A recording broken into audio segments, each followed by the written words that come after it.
In 2142, a space probe activates its systems when it finds the wreckage of the Nostromo, the ship from the first Alien movie. It opens a hatch and retrieves an object that appears to be organic before flying away. This object is taken to a space station where a group of scientists cut it open. Half of the object is taken away for research, while the half left behind reveals to have an alien known as Xenomorph inside. 6 months later, Rain talks to an employee from the Weyland-Yutani Corporation, which is in control of this mining colony. Rain explains she's met her work quota and she should be free to go. However, the clerk tells her that due to a shortage of workers, she isn't eligible to leave and will be transferred to the mines instead. The system has updated her quota so she'll be released from contract in 5 years. At that moment, Rain notices her adopted brother Andy is being beaten up by some punks. She runs to scare them away and checks on Andy, who is bleeding white because he's an android. Using a special chip, Rain resets Andy to calm him down. Then Rain gets a message from her ex Tyler, who asks her to come over. When the siblings make it to Tyler's ship the Corbelan, Tyler and his family explain that a derelict spaceship is drifting in orbit above the colony. This ship has multiple hypersleep chambers, and if they salvage them, they could finally escape the colony. They want Rain to join them because she can bring Andy, who can connect with the ship's computer and release any locks they may encounter. Soon the Corbelan takes off and Tyler's cousin Bjorn shows off a neat fire trick with his lighter. The ship shakes a lot because of the ongoing storm, but once they manage to fly above the clouds, it's smooth sailing. When they finally find the derelict ship, they're surprised to discover it's a whole station. It's also closer to the rings than they thought, and they calculate it'll crash in 36 hours. However, Tyler tells them not to worry because they should be in and out in 30 minutes. In private, Rain asks Andy if he's sure he wants to continue, and Andy says yes because he only has one directive programmed by her dad, to make Rain happy. Once the ship connects to the station, Tyler, Bjorn, and Andy go aboard with a temp scanner. Andy puts his finger inside the first lock and the trio gets inside, although they have to move through a very narrow passage. The station's artificial gravity goes through a purge every few minutes, meaning it's constantly turning on and off. Eventually the group leaves the passage and floats into a room where they find the pods. At that moment the gravity goes off and Bjorn falls, so Andy accesses the station's computer to turn on the power and get gravity under control. Next they check on the pods, but unfortunately they discover they don't have enough fuel to last the 9-year trip to the nearest planet. Tyler rejects the pods for the Corbelan to pick up while he and his partners go looking for more fuel. Bjorn's sister Navarro pilots the Corbelan and picks up the pods with no issues. While Rain takes care of Tyler's sister Kay because she's throwing up, Navarro goes to check on the pods. Once they're alone, Kay admits she's pregnant and asks Rain to keep the secret. In the station, the trio is still searching when suddenly they hear a recording talking about the station. Just like the mines, it belongs to the Weyland-Yutani Corporation. The station is named Renaissance and is divided into 2 parts, Romulus and Remus. Paintings on the walls confirm the names come from the famous myth. While they look around, Bjorn gets annoyed by Andy's presence because he hates androids, so he reveals Andy can't come with them when they leave. Tyler is sad to confirm this, explaining the planet they'll go to doesn't allow androids. However, Andy says it's fine because what's best for Rain is what's best for him. Moments later the trio makes it to a deserted yet active lab. Bjorn finds a stun rod and while he plays around with it, he almost falls into a hole in the ground, but Andy grabs him just in time. They also find a damaged android and notice both he and the hole were destroyed by some kind of chemical spill. The boys keep going until they get to the cryo chamber, where the door only opens halfway. The gap is big enough for them to come in and they discover the room is flooded. Tyler and Bjorn attempt to retrieve the fuel from the compartment, only for Bjorn to freeze his fingers in the process. At that moment an alarm goes off and the door closes, leaving them trapped. Andy tries opening the lock but can't because it requires higher clearance. The computer in the neighboring room indicates that inside the cryo chamber there are frozen aliens known as facehuggers who are starting to awaken. Navarro and Rain have no choice but to board the station to save their friends. Rain finds the destroyed android and wants to check if she can transfer its credentials to Andy. The android wakes up and tries to attack Rain, so Navarro quickly removes its module to shut it down. The girls run to the lab and give the guys the module through a narrow gap on the door. Tyler puts the module inside Andy, who freezes while he reboots. At that moment the facehuggers finish awakening and come out of the pods to hit in the water. A facehugger finds Bjorn and grabs his leg, making him fall. Then the alien jumps on his face, but Bjorn manages to pull it off and throws it against the door. At the same time Tyler dodges a facehugger in the water, but there's another one climbing on Andy who makes a jump and lands on Tyler's face. As it tries to insert its appendage into Tyler's mouth, Bjorn uses the stun rod to make the alien fall off. An unconscious Tyler falls into the water while the facehugger attacks Bjorn, who manages to defend himself. Rain tries to open the door by force but Navarro refuses to help because she's afraid the aliens will escape. Bjorn continues to fight the aliens while a facehugger goes after Tyler, who is now waking up. Thankfully Andy also awakens and grabs the alien by the tail to kill it by throwing it at the lights. Then Andy touches the lock and this time the door does open, so the guys immediately escape. Unfortunately a gap is left and the facehuggers work together to open it again. The alien horde starts chasing the humans, who run into another room and lock the door. A facehugger manages to cross through before the door closes and lands on Navarro's face. The others rush to help her but it's too late. The facehugger has its tail around her neck. If they try to remove it by force, it'll kill her. To everyone's shock, Andy starts explaining that the alien is sharing oxygen with Navarro to keep her alive. He sounds more intelligent and less nervous than before. Rain realizes the new module is doing this but Andy stops her from removing it, saying he's been updated. He doesn't know how to remove the facehugger safely, so he proposes to turn on the destroyed android. They connect him to the computer, and when he awakes, he introduces himself as Science Officer Rook. He tells them they should kill Navarro because the facehugger is implanting an alien inside her, so it's too late to save her. It turns out this station is the ship that found the Nostromo's wreck, and its entire crew was killed by the xenomorph, which is now hanging dead from the cables in the hole. It was its acid that caused all the damage too. Rook sealed the station after the alien died, but it was too late. Then Rain has an idea. They should try using the cryonic liquid to freeze the facehugger.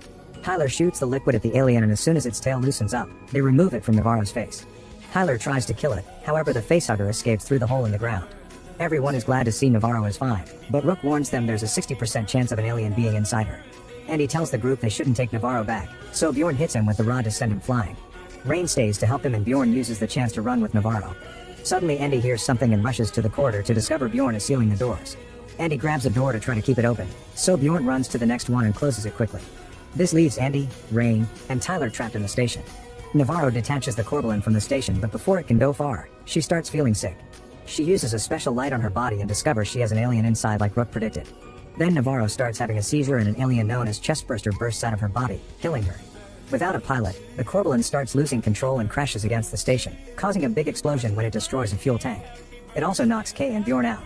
The ship keeps on floating and enters the station's hangar bay, where it breaks a window and causes a vacuum effect.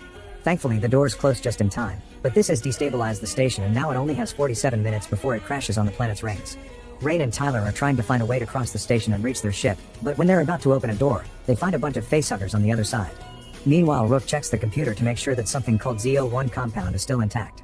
Then it asks Andy for help, making him realize that the new module overrode his directive. Instead of helping Rain, his goal is to finish the station's mission for Weyland-Yutani.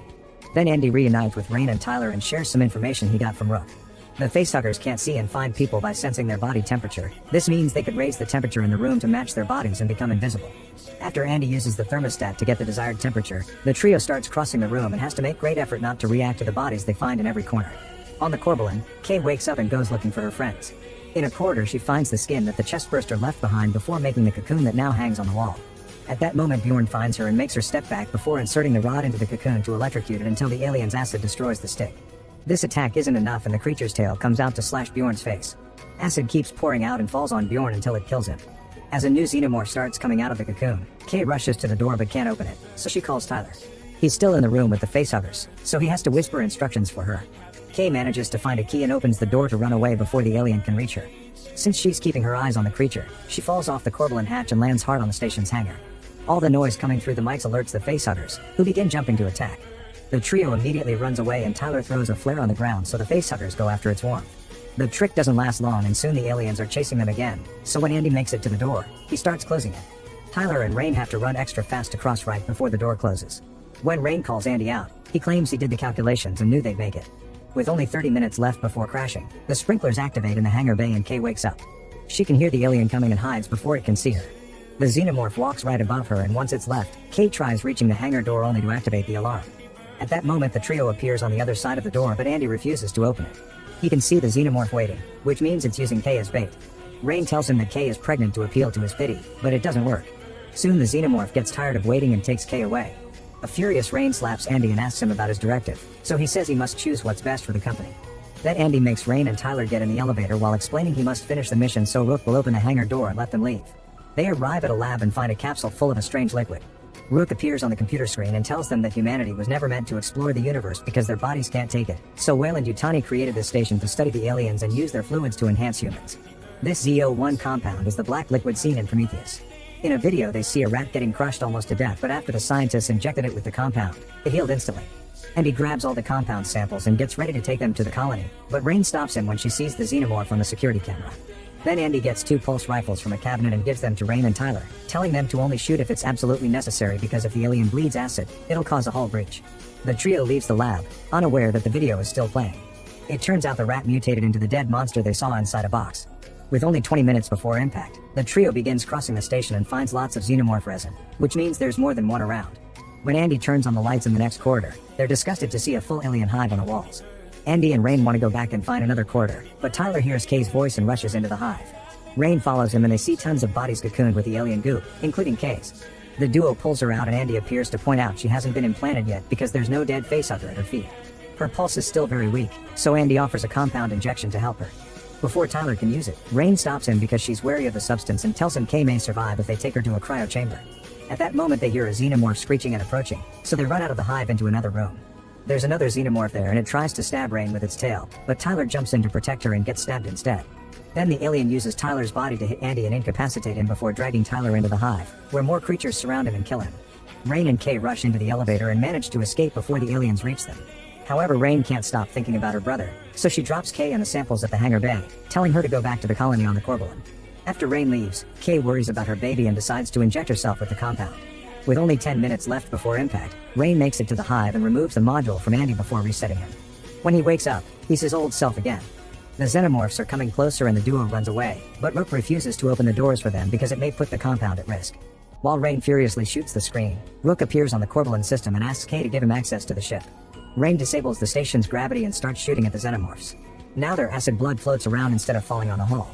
With Andy holding her down, Rain shoots every creature without mercy until all of them are dead.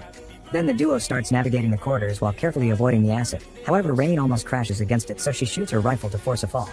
Eventually the duo makes it to the elevator shaft and plan to go up climbing since the elevator can't work without gravity. Andy makes a jump, but Rain can't move because a xenomorph grabs her leg. She immediately shoots its arm and begins floating up, unaware that the acid has created a hole in the door. Andy manages to hold onto the stairs while Rain tries to recover the rifle, which is floating away. At that moment the gravity goes through a purge and Rain falls. The elevator is also coming down, but thankfully Andy catches it. Before she can crash on the ground, a xenomorph grabs Rain with its tail. As Rain desperately grabs onto the stairs trying to escape, the lack of gravity makes all the acid in the corridor fall and damage the hull, creating a vacuum effect. This slows down the xenomorphs climbing the shaft at the same time that Andy lets go of the elevator, which goes down at great speed and crushes all the creatures. Rain is safe on the stairs, and when the elevator reaches the ground, it covers the hole and stops the vacuum. Unfortunately, there's a xenomorph left in the shaft and it approaches Rain together with a facehugger. At that moment Andy finds the rifle and comes down with open fire, killing both creatures in seconds. Suddenly the computer finishes the countdown and the station starts sliding on the rings. Andy and Rain finally make to the ship and find Kay unconscious. Rain immediately activates the ship's autopilot and the Corvalin manages to fly out of the station right before it fully crashes on the rings. Then Rain puts Kay in the cryopod and cuts the link to the station so Rook can't mock them anymore. He's destroyed when the station crumbles. Rain puts Andy to sleep before she starts getting a cryopod ready for herself. She notices a screen alerting her of critical vitals and opens the other pod to find Kay screaming. It turns out the compound accelerated her pregnancy and she now gives birth to a xenomorph-like cocoon. Rain immediately cuts the umbilical cord and takes it away to destroy it, but she has to drop it when she sees the acid. The cocoon opens, revealing a creepy baby inside. The acid burns through the floor and the cocoon lands in the cargo bay. When the ship detects that the cargo has been compromised, it shuts down the autopilot and changes it to manual. With a freezing ray in hand, Rain runs to the cargo bay and finds the cocoon empty, so she starts following the monstrous footprints. At the same time Andy wakes up and checks on Kay, who is producing a mucus-like substance instead of milk. Her now grown child appears and strikes down Andy before moving on top of its mother to feed, killing her. Rain shows up and tries to attack it, but the creature quickly disarms her and knocks her down. The broken freezing ray ejects frosty smoke that distracts the creature while Rain runs back to Andy, but he's too heavy to move. She sees the creature coming after her, so Rain runs away alone and locks the door behind her. The temperature is going down very quickly in this room too, thus Rain puts on a spacesuit to survive. As the creature starts forcing the door open, Rain jumps into the cargo bay and begins to disengage the manual locks, intending to eject the entire bay with the monster. She opens the first 3 locks very quickly, but before she can do the 4th, the creature strikes her down. Rain notices the cocoon nearby and tips it over, letting the acid melt through the floor. Her suit is attached to the ship with a rope so she doesn't float away when she falls, but when she starts climbing back, the creature grabs her head and cracks her helmet. Noticing it's holding onto the bay with its tail, Rain pulls at her rope and opens the last lock, ejecting the whole bay module and sending the monster to its death when it crashes on the rings. The ship is falling too close to the rings and the sensors reactive the autopilot, so Rain gets to climb back safely before the Corvalin flies away. Moments later Rain places Andy's damaged body in a cryopod, removing his module and promising to fix him before entering a pod herself, hoping they'll reach a planet alive.